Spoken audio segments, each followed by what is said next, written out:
Today's reading comes from Mark's Gospel, and it's chapter 7. We've got various verses from chapter 7, 1 to 8, 14 to 15, and 21 to 23. The context of this reading is very much like the ones we've been having from John over the last few weeks, because Mark has told us the story of the feeding of the 5,000, the walking on the water, and then to some extent the crowds who then sort of gather after that event. And all the healing that Jesus was doing. So, chapter 7. Some Pharisees and teachers of the law who had come from Jerusalem gathered around Jesus. They noticed that some of his disciples were eating their food with hands that were ritually unclean. That is, they had not washed them in the way the Pharisees said that people should.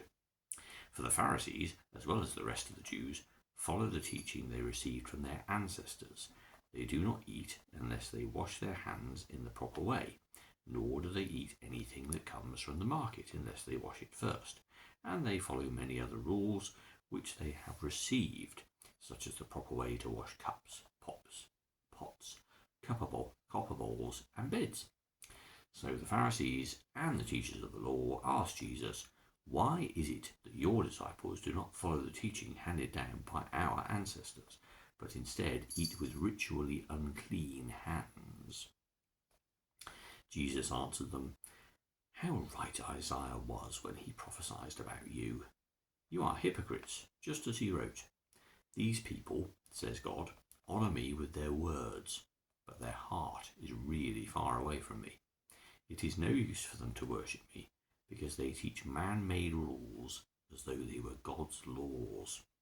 You put aside God's command and obey the teachings of men." Then Jesus called the crowd to him once more and said to them, "Listen to me, all of you, and understand. There is nothing that goes into a person from the outside which can make him ritually unclean. Rather, it is what comes out of a person that makes him unclean. For from the inside, from a person's heart, come the evil ideas which lead him to do immoral things, to rob, kill, commit adultery, be greedy, and do all sorts of evil things. Deceit, indecency, jealousy, slander, pride, and folly, all these evil things come from inside a person and make him unclean." So we've sort of peppered around chapter 7, and there's a lot that commentators say is quite artificial about the construction of the material here. I mean, clearly there are some interesting statements, aren't there? Mark has slightly overblown the demands upon people to wash their hands, because this teaching to do so, otherwise you'll be ritually unclean, is obviously part of the oral tradition of Jewish teaching that goes on top of the 5 books of Moses, the Pentateuch as we call them, which people held to be, of course, completely correct and comprehensive. But of course the oral tradition had grown up to provide interpretation for those laws, very much like our own legal system does in terms of precedents and the idea of interpretation and dealing with all the complexities of modern life that are just not black and white, as the laws would say. But this teaching that they talk about was incredibly recent, and it was also restricted entirely to themselves. So there was really no reason at all why the disciples should wash their hands, and certainly there is no expectation or evidence that ordinary people would have washed their hands at all. So that's quite an interesting point, because in fact it may well be that the Pharisees are saying not that the disciples are bad because every Jew washes their hands, but perhaps what they're saying is, if you are a religious band of people like ourselves, then surely you would hold yourself to higher standards than other normal or ordinary people. You would want to obey these laws that we ourselves do about being ritually clean. There's also some sort of sweeping statements here, certainly in verse 15, where Jesus is recorded as saying, "There is nothing that goes into a person from outside that can make him ritually unclean." Well, that sounds very much like an early church kind of piece of teaching. You'll remember all of the ways in which Peter had to grapple with this whole idea about what you can and can't eat in Acts. There's a whole section in there, and it was a big deal because obviously when you come together as a Christian community of Gentiles and Jews, and they want to be together, well, clearly one thing that would set them apart quite stunningly is what people can eat and what they can't eat. So very early on, the church had to grapple with this idea of what can people eat? Is it okay?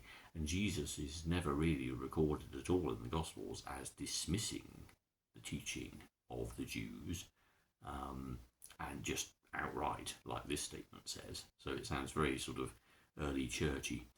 But the point is made that obviously religion and a relationship with God, more importantly, has very little to do with set practices. Clearly, there are things that people who claim to have a relationship with the God of love in their hearts, clearly there are things that those people would not be doing, and you wouldn't expect them to be people who would be committing all sorts of acts of unkindness or malice or doing anything at all that hurts another person. That would seem surely to be contrary. In our modern day setting, you'd also say that people who claim to have the God of love in their hearts should also be fundamentally joyful people. It's hard to imagine a truly miserable or glass half empty Christian, surely. I mean, we all have different personality traits, but there can't really be any room for someone being completely negative and miserable if they also claim that they know the God who made all things loves them. But that's a small aside. But what is important here in this particular lesson is not just that central idea of the disciples, Jesus and the disciples, whether they conform or don't conform to those practices, and that piercing white light that goes through and says, well, actually, no, it's all about being kind, it's all about being loving, it's all about being honouring God by your witness to both God and to the people around you. But the key thing in terms of this particular lesson is the way in which Jesus turns on its head the way in which people thought they were doing the right kind of thing. In Jewish teaching, there is this idea, and I suppose it goes back to the Genesis myth of creation, that people are fundamentally perfect, and that what makes them unclean, what sullies them, what destroys that perfection, is what comes into them from outside. Whereas what Jesus is saying is that, well, no, it's what's inside a person which truly counts. How they behave, how they act, the words they say, how they spend their time, what motivates them, what drives them, what is it that makes them tick. And what's most important is to become more and more and more, from the inside out, a person who looks at the world through God's eyes, a person who sees unity and who sees people as fellow brothers and sisters, people who are just as loved as they are by the God who made all things, people who matter, people who deserve respect, people with whom you don't have any judgment or prejudice, people with whom you try to encourage and build up. That's the true nature and the true outworkings of your religious faith. Not that you adhere to various practices or rules.